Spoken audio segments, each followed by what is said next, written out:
ترکوں سے جنگ۔ یہ معرکہ عہد صحابہ کرام رضی اللہ عنہم میں خلافت بنی امیہ کے اوائل میں واقع ہو چکا ہے۔ اس میں فرزندان اسلام نے ترکوں کو نہ صرف شکست دی بلکہ ان سے مال غنیمت بھی حاصل کیا۔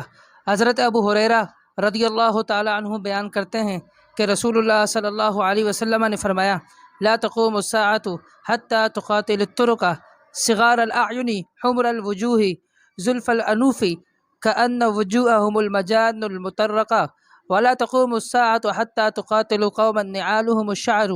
قیامت اس وقت تک قائم نہ ہوگی جب تک تم چھوٹی آنکھوں والے، سرخ چہروں والے، چھپٹی ناک والے ترکوں سے قتال نہ کر لو۔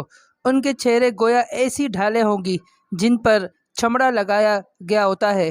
قیامت قائم نہ ہوگی جب تک تم ایک ایسی قوم سے قتال نہ کر لو جن کے جوتے بالوں والی جلد سے بنے ہوں گے۔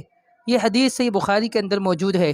حدیث میں بیان کیے گئے لوگوں سے مراد وہ تاتاری منگول ہے جنہوں نے 656 ہجری میں متعدد اسلامی ممالک میں تباہی پھیلا دی اور بے شمار لوگوں کو خاک اور خون میں تڑپا دیا، مگر بالآخر حکمت الہی کا تقاضا یہ ہوا کہ یہ لوگ اسلام قبول کر کے امت اسلامیہ کا حصہ بن گئے۔